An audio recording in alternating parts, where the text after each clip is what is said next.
출애굽기 19장 3절에서 6절 말씀입니다. 다 함께 합독하시겠습니다. 모세가 하나님 앞에 올라가니 여호와께서 산에게 그를 불러 말씀하시되 너는 이같이 야곱의 집에 말하고 이스라엘 자손들에게 말해라. 내가 애굽 사람들에게 어떻게 행하였은가? 내가 어떻게 독수리 날개로 너희를 업어 내게로 인도하였음을 너희가 보았느니라. 세계가 다 내게 속하였나니 너희가 내 말을 잘 듣고 내 언약을 지키면 너희는 모든 민족 중에서 내 소유가 되겠고 너희가 내게 대하여 제사장 나라가 되며 거룩한 백성이 되리라. 너는 이 말을 이스라엘 자손에게 전할지니라. 아멘.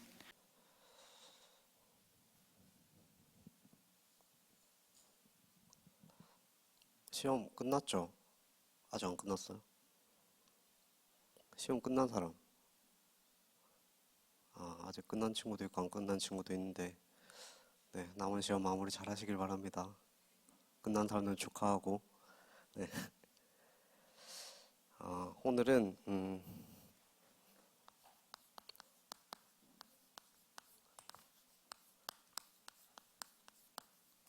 나는 내 하나님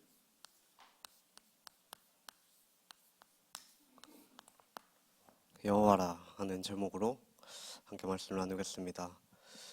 지금 계속 올 한 해 동안 목사님께서 이제 다음 세대를 준비하는 한 해라는 방향을 가지고 계속 말씀을 주고 계시죠. 그래서 좀 최근에 한동안은 계속 다윗 이후에 그 왕들을 통해서 말씀을 주시고 또 그걸 통해서 우리가 여러 가지 교훈을 얻을 수가 있었습니다. 그래서 우리가 그 많은 왕들을 보면서 얻을 수 있는 교훈이 첫 번째로는 가정과 가문의 영적인 배경이 중요하다 말씀하셨죠. 그래서 이 말이 뭐냐면 이제 이 다윗 이후로 여러 왕들이 있었는데 이 왕들이 하나님의 언약을 붙잡았을 때는 하나님께서 모든 복을 내려주셨고 반대로 하나님이 주신 이 언약을 놓칠 때마다 이 재앙이 임했다는 사실을 우리는 이제 이 성경을 통해서 배울 수가 있었죠. 이제 그만큼 하나님의 언약이 중요하다는 겁니다. 그리고 그만큼 이 언약을 우리 후대들에게 또 자라나는 또 렘넌트들에게 또 여러분들이죠. 렘넌트들 여러분들에게 이 언약을 훼손시키지 않고 전달하는 것이 중요한 거죠. 그래서 내가 아무리 믿음이 좋고 신앙생활 열심히 하고 잘했다고 해도 이 언약을 후대들에게 올바로 전달하지 못한다면 이 언약 전달을 실패하게 되면 또다시 이스라엘 나라가 이제 그랬던 것처럼 이 언약을 놓치고 재앙과 고통 가운데서 살아가게 되는 것입니다. 이제 그렇게 되지 않으려면 이제 여러분들이 이 가정에서 이 언약을 붙잡고 언약을 잊지 않고 지키고 전달하는 복음 명문 가문 또 복음 명문 가정에 이 언약을 붙잡고 여기에 응답을 받아 나가야겠죠. 그리고 두 번째로 중요한 것이 만남입니다. 이 만남의 축복이 참 중요하죠. 그래서 우리가 누구를 만나고 또 무엇을 보고 무엇을 듣고 자라느냐에 따라서 우리 가치관이 결정되고 또 그 가치관에 따라서 우리 인생의 방향을 결정해 나가기 때문에 사실상 이 만남의 축복이 너무나도 중요하다고 할 수 있습니다. 그렇다고 했을 때 우리가 하나님을 믿는 이 가정에서 태어나고 꼭 그렇지 않더라도 하나님의 은혜로 어떻게든 이제 복음을 듣게 되고 또 하나님을 알게 되고 또 하나님의 자녀가 돼서 교회에 또 오게 되고 이 목사님을 통해서 또 선생님들을 통해서 이 복음의 말씀을 지속적으로 들을 수 있는 그 사실이 사실은 그게 은혜 중에 은혜고 축복 중에 축복이죠. 그런데 우리가 이런 만남의 축복도 중요하지만 이 만남을 축복으로 연결하느냐 아니면 그렇지 못하느냐는 결국 우리 개인에게 달려있는 겁니다. 그래서 우리가 만약에 이제 가정 가문의 배경도 별로 안 좋고 또 아무리 이상한 부모님을 만난다고 할지라도 또 아무리 이상한 사람들을 만나고 또 그 사람들이 나를 괴롭힌다고 해도 그 어떤 문제가 와도 우리 속에 언약이 있고 거기에 대한 소망이 우리에게 있다면 이 하나님의 말씀이 내 안에 있으면 모든 만남과 모든 문제들은 하나님을 바라보고 또 언약을 확인하고 하나님의 계획을 발견하는 그런 축복의 발판이 되겠죠. 그런데 반대로 아무리 우리가 좋은 사람들을 만나고 또 하는 모든 일들이 또 잘 되고 또 우리 잘 돼도 이제 우리 속에 하나님의 말씀이 없고 또 내가 하고 싶은 대로 하고 내 욕심대로 살아간다면 그 모든 일들이 결국에는 재앙으로 또 고통으로 이어지게 된다는 그 사실을 우리는 기억을 해야 되겠습니다. 그래서 중요한 것이 우리가 이 복음을 듣는 것도 또 아는 것도 중요하지만 이 복음이 우리에게 개인화되어져야 되겠습니다. 그래서 이 개인화라는 말은 우리가 그렇게 들어왔던 이 성경의 말씀이 하나님의 이 복음의 말씀이 목사님이 하는 말이 아니라 또 엄마 아빠가 하는 말이 아니라 사람의 말로 들리는 게 아니라 이 하나님이 나에게 주시는 음성으로 들려야 된다는 거죠. 그래서 우리가 아무리 예수님을 믿고 하나님의 자녀가 되었어도 우리가 언약을 놓치고 언약과 상관없는 삶을 살게 되면 우리가 구원은 받겠지만 개인의 삶은 실패할 수 있다는 사실을 우리는 기억을 해야 되겠습니다. 근데 무슨 하나님이 그러냐? 그래도 하나님 자녀인데 실패하는 걸 그대로 내버려 두냐? 이렇게 생각을 할 수도 있겠지만 어떻게 보면은 언약 놓치고 잘 되는 게 더 문제죠. 하나님이 함께하지 않고 하나님이 필요 없이 내 인생을 내 마음대로 이렇게 사는 게 어떻게 보면 자유롭게 보일 수도 있고 더 좋아 보일 수도 있지만 그래서 뭐 나름대로 노력으로 성공을 할 수도 있겠지만 결국에는 그 길의 끝에는 허무함만이 남고 또 참된 행복이 없는 길이기 때문입니다. 그래서 이 솔로몬 왕이 이제 전도서에서 말을 했죠.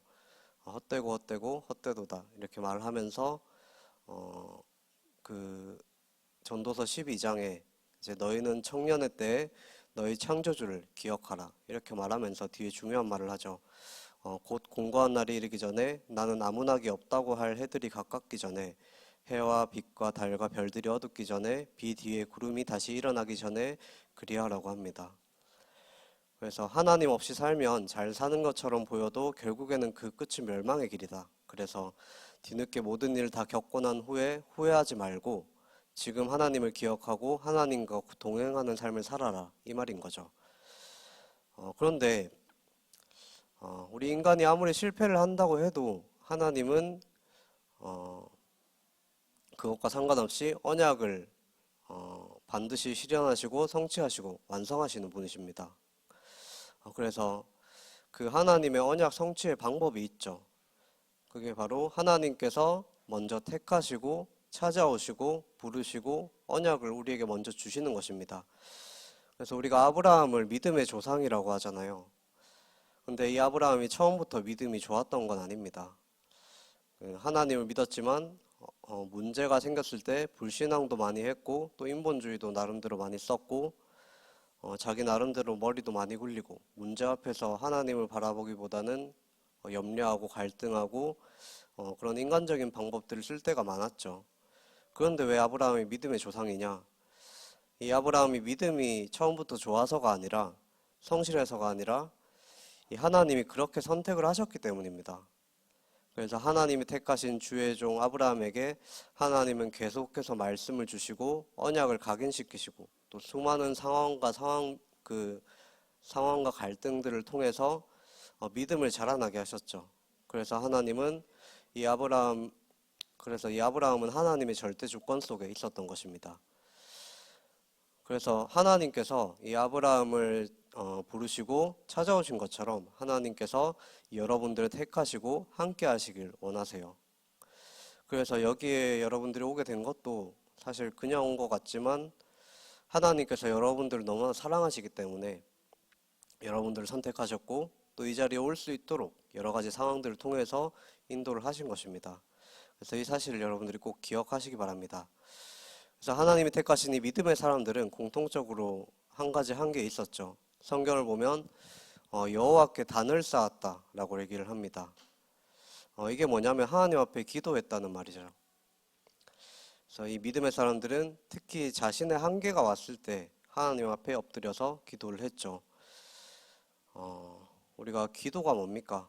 기도를 어떻게 해야 됩니까? 이렇게 질문을 할 수도 있는데 많은 방법들도 있겠고 사람마다 방법이 다르겠지만 기도는 이제 하나님과 함께함을 누리는 게 기도죠. 그래서 우리가 하나님을 바라보는 게 기도라고 할 수 있습니다. 그래서 사실 우리가 하나님께 기도한다고 했을 때 특별한 기도 제목이 필요하진 않죠. 그래서 우리는 주로 기도할 때 뭔가 내가 해결할 수 없는 그런 문제들이 생기거나 또 중요한 일을 앞두고서 내가 어떤 중요한 선택을 할 때 하나님께 기도하기도 하고, 또 어떤 사람들은 복음이 필요한 사람에게 이 복음을 전해야 되는데 어떻게 전할까를 고민하면서 기도하는 사람들도 있겠죠.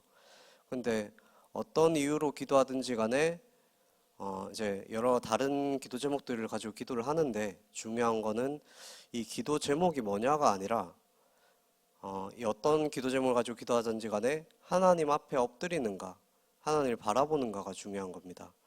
그래서 이 기도라는 거는 내 인생의 주인이 내가 아니라 창조주 하나님임을 우리가 고백을 하고 하나님을 바라보게 되는 것이죠. 그래서 하나님께 다 맡기는 겁니다.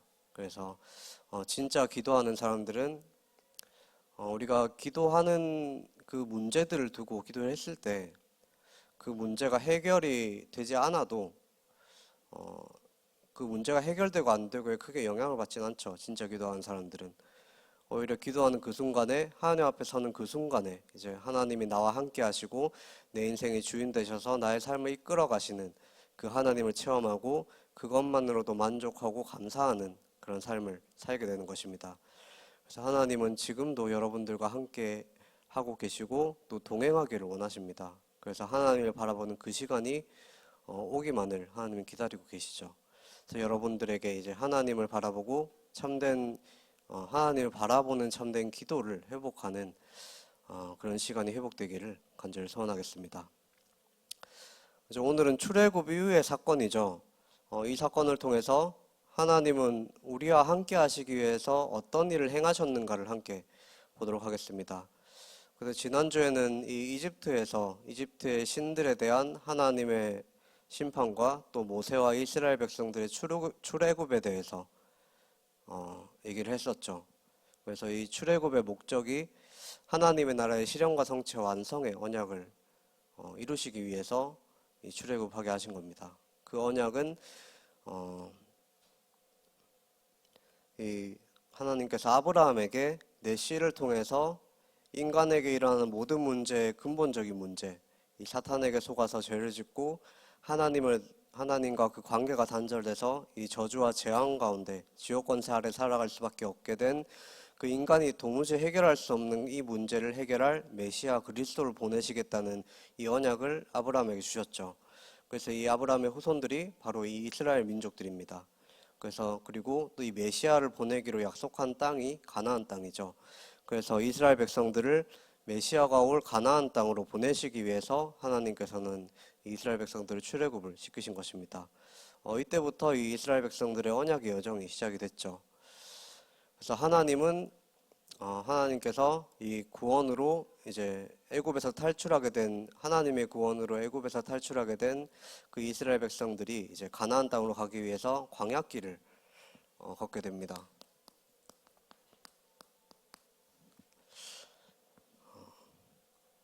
그래서 이 하나님이 광야길을 걷는 동안 이스라엘 백성들과 동행하시고 인도하셨죠.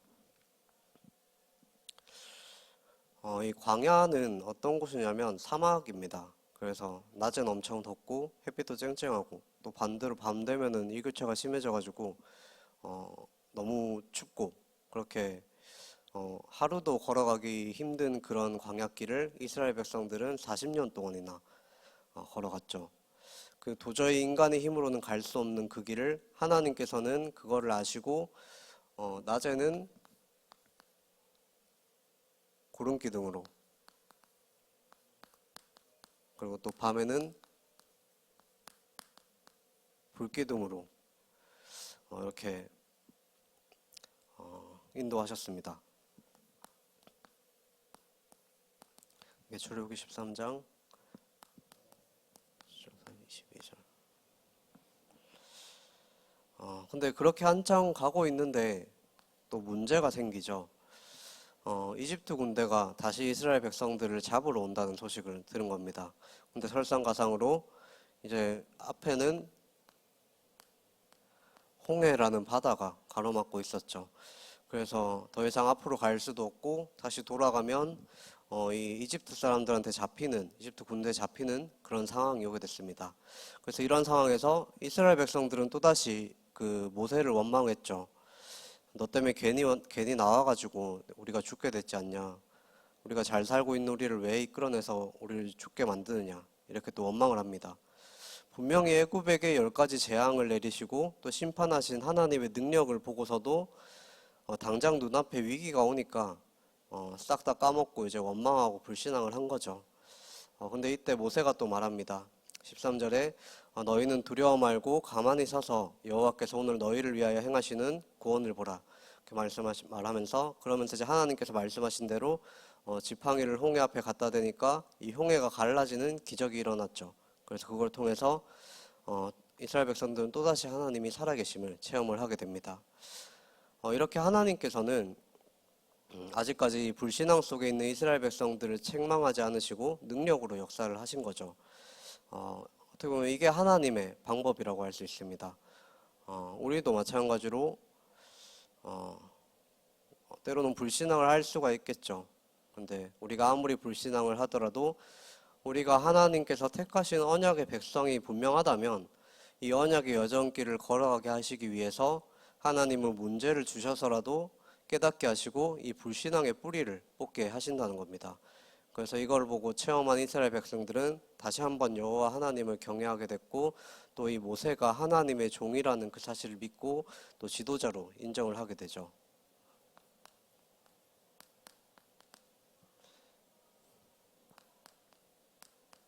그리고 세 번째로 또 하나님은 치료하시는 하나님이라고 하죠.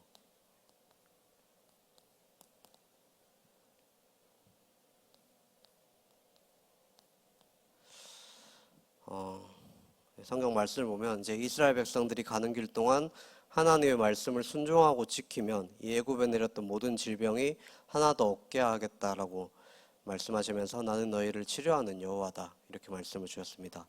그리고 네 번째로 또 이스라엘 백성들이 이 광야길을 가는 동안에 이제 먹을 것이 다 떨어져서 이제 먹을 것이 없다고 불평불만을 하게 되죠. 이때 하나님께서는 하늘에서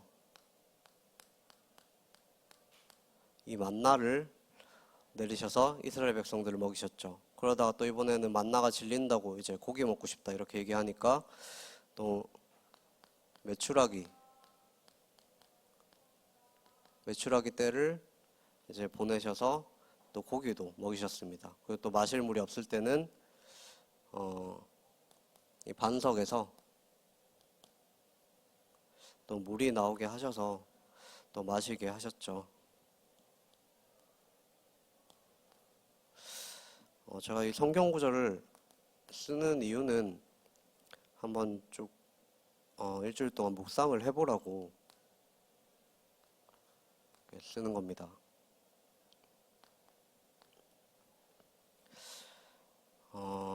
그리고 또 이스라엘 백성들이 또 가는 길에 이제 아말렉 군대가 쳐들어오게 되죠. 그래서 이 아말렉 군대가 쳐들어와서 싸우게 됐을 때도 하나님께서는 이스라엘 백성들과 함께 하셔서 승리하게 하십니다.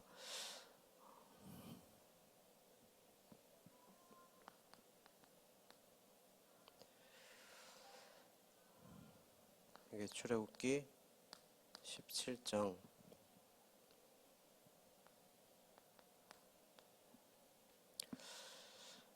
이렇게 하나님께서는 이 3개월이라는 기간 동안에 이스라엘 백성들을 먹이시고 입히시고 지키시는 여호와 하나님이심을 이제 이스라엘 백성들에게 체험을 하게 하셨죠. 그리고 이 3개월이 지난 후에 이스라엘 백성들은 시내산이라는 시내에 있는 산 그 주위에 텐트를 치게 됩니다. 그때 하나님께서 이제 모세에게 이 놀라운 제안을 하게 됩니다.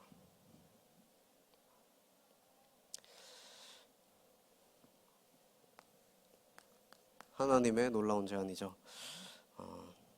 하나님께서 이렇게 말씀하시죠. 너희는 3개월 동안 내가 동행하면서 내가 인도했음을 너희가 봐왔다. 이제 나는 너희가 내 언약을 지키고 내 소유가 되길 원한다.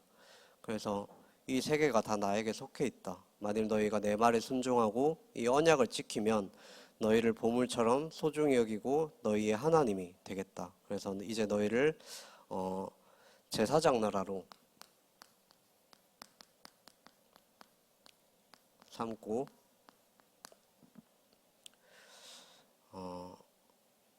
그리고 거룩한 나의 백성으로 삼을 것이다. 이렇게 말씀을 하셨죠.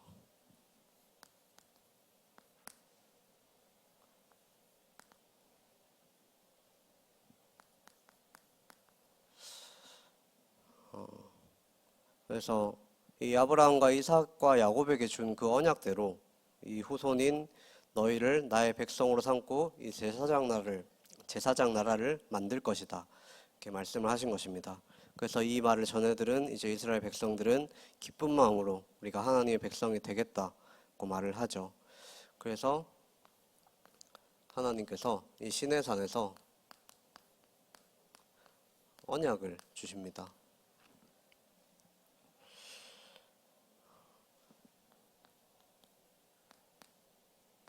출애굽기 19장 25절. 이제 3일 후에 여호와께서 시내산 정상에 오셨죠. 오셨을 때 자신의 영광을 거대한 구름과 번개, 불꽃과 큰 나팔 소리로 나타내시면서 오셨습니다. 그리고 이 시내산 꼭대기에서 하나님께서 이제 모세를 통해서 이스라엘 백성들에게 언약을 선포했죠. 그리고 이제 거기서 우리가 잘 아는 십계명을 이스라엘 백성들에게 주게 됩니다. 그래서 출애굽기 20장에 있죠. 20장 2절에 이제 나는 너를 애굽 땅 종되었던 집에서 인도하여 낸 내 하나님 여호와라 이렇게 말씀하시면서 10가지 계명을 주셨는데 첫 번째부터 네 번째 계명은 하나님께 대한 계명을 주셨죠.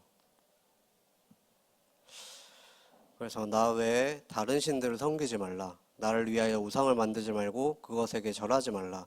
나의 이름을 망령되게 부르지 말라. 또 안식일 기억하고 거룩하게 지키라. 이렇게 율법을 주셨습니다. 그리고 5번째부터 10번째까지는 이제 사람에 대한 계명들을 주셨죠. 그래서 내 부모를 공경하라. 살인하지 말라. 간음하지 말라. 도둑질하지 말라. 거짓말로 다른 사람을 어렵게 하지 말라. 또 다른 사람이 가진 것을 탐내지 말라. 이렇게 계명을 주셨습니다. 그래서 하나님은 이 10가지 계명을 통해서 하나님의 백성이 어떻게 살아야 되는지를 가르쳐 주신 거죠. 그래서 1에서 첫 번째에서 네 번째 계명은 이 하나님의 백성은 다른 것들은 사랑하지 말고 또 그것을 우상화시키지 말고 너희를 창조하고 지키고 보호하고 은혜를 베푸는 나 하나님을 섬기고 최고로 사랑을 하라 이 말입니다. 그리고 5번째부터 10번째 계명은 또 내가 나 자신을 소중하게 생각하고 사랑하는 만큼 다른 사람도 소중히 생각하고 사랑해라고 그렇게 하는 말이죠. 그래서 이 이스라엘 백성들은 하나님께 이 말씀을 받고 이 말씀을 들은 후에 여호와께서 말씀하신 것들을 다 지키겠다고 약속을 하고 여기서 언약 예식을 행하게 됩니다. 시내산에서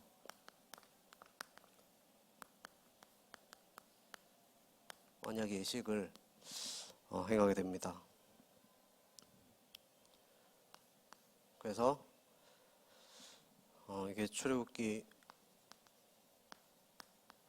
14장 10절 11절에 이제 소를 잡아서 그 피를 통해서 번제와 화목제를 드림으로 이제 하나님과 이스라엘 백성들의 언약을 그렇게 맺은 것이죠. 그래서 먼저 시내산 아래에서 제단을 쌓고 또 이스라엘 12지파대로 12기둥을 세웁니다. 그리고 소를 잡아서 그 소의 피를 그 제단에 뿌렸죠. 그리고 난 다음에는 이 모세가 또 그 피를 이스라엘 백성들에게 뿌리면서 이렇게 말합니다. 이 피는 여호와께서 모든 말씀에 대하여 너희와 세우신 언약의 피라고 말을 하죠. 그래서 이 피의 제사를 통해서 이스라엘과 하나님의 언약이 공식적으로 체결이 되고 이스라엘 백성들은 하나님의 백성이 된 것입니다.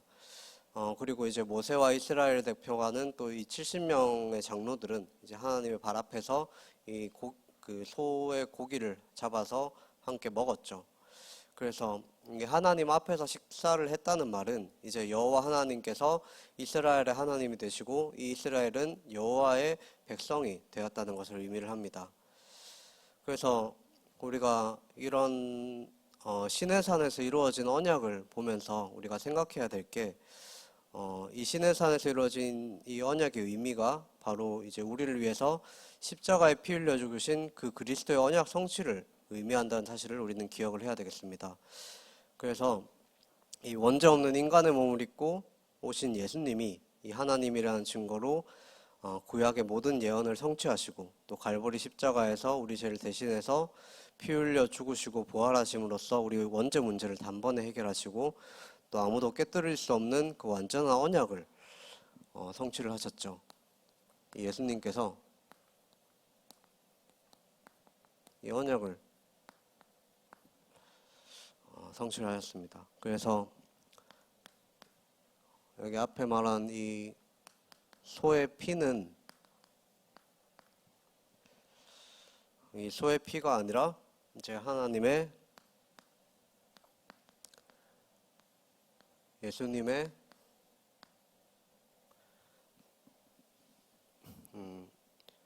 이 소의 피가 아니라 하나님 아들 예수님의 피가 뿌려졌죠. 그래서 예수님이 십자가에서 죽으시고 부활하신 그 후로 이 예수님을 그리스도로 믿는 사람은 누구든지 하나님의 자녀가 되고 이 언약의 백성이 될 수 있게 된 것입니다.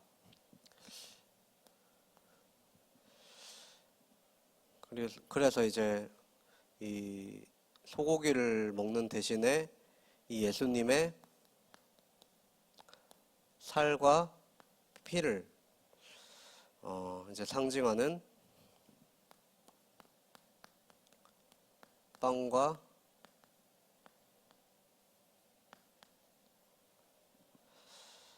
이 포도주를 마시면서 예수님을 통한 구원의 성취를 기념하게 됐죠. 그래서 여호와께서는 하나님께서는 이제 과거 이스라엘 백성에게 나는 너의 하나님이라 이렇게 말씀하셨죠. 그래서 이 너희라는 의미는 이스라엘 백성들뿐만이 아니라 우리에게까지 포함이 된 것입니다. 그게 바로 하나님께서 예수님을 보내신 이유죠. 그래서 하나님이 인간의 몸을 입고 이 땅에 오셔서 우리를 대신해서 죽으시고 부활하심으로써 우리가 사탄에게 속아서 죄를 짓고 하나님을 떠나게 된 그 근본 문제를 해결하신 이 예수 그리스도를 믿는 자에게 하나님을 만나는 길을 여시고 또 성령으로 함께 하시고 이 하나님 자녀의 신분과 권세를 누릴 수 있게 된 것입니다. 그래서 이 축복 속에 여러분들이 있는 것이죠. 그래서 여러분들이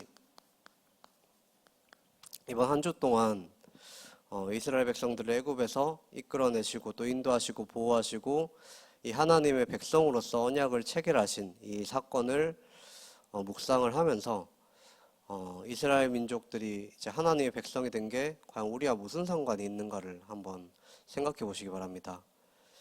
그래서 나는 내 하나님 여호와라. 그래서 하나님은 이스라엘만의 하나님이 아니라 우리 인간의 하나님이 되시려고 예수 그리스도를 이 땅에 보내시고 십자가의 죽음으로 새로운 언약을 완성을 하셨죠. 그래서 이 이스라엘 백성들을 애굽에서 구원하시려고 이 광야길을 걸어가는 동안 인도하시고 치료하시고 지키시고 보호하심을 생각하면서 우리의 삶 속에서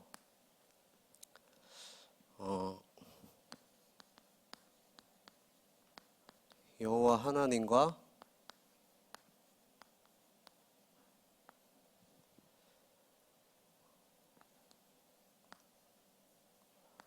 하나님 우리와 동행하심을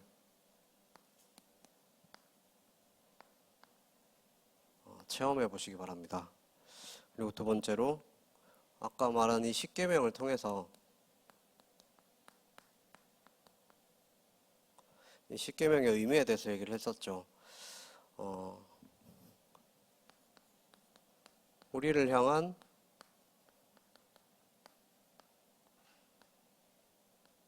하나님의 마음이 어떤지를 한번 묵상을 해보시기 바랍니다. 그래서 이 한 주 동안 이 말씀을 묵상하는 가운데 하나님이 우리를 너무나도 사랑하셔서 우리를 먼저 찾아오시고 또 아무런 조건 없이 은혜로 우리에게 구원을 주시고 이 하나님의 백성을 끝까지 책임지시고 보호하시고 인도하시는 그 하나님의 사랑과 은혜를 체험하는 이번 한 주간 되시기를 간절히 소원하겠습니다. 기도하겠습니다. 살아계신 하나님 아버지, 정말 우리 큰사랑교회 렘넌트들이 정말 하나님이 함께 하시는 그 임마누엘의 축복을 체험하기를 소원합니다. 모든 삶 가운데, 모든 일들과 모든 문제 가운데 그 문제를 보고 그 문제를 크게 보는 것이 아니라 그 문제 가운데 역사하실 하나님을 바라보며 하나님이 나와 함께 하시고 또 우리와 함께 하시고 모든 일을 합력하여 선을 이루어 가시는 그 위드와 임마누엘과 원네스의 축복을 누리는 한 주간 될 수 있도록 주님께서 인도하여 주옵소서. 살아계신 예수 그리스도 이름으로 기도합니다. 아멘.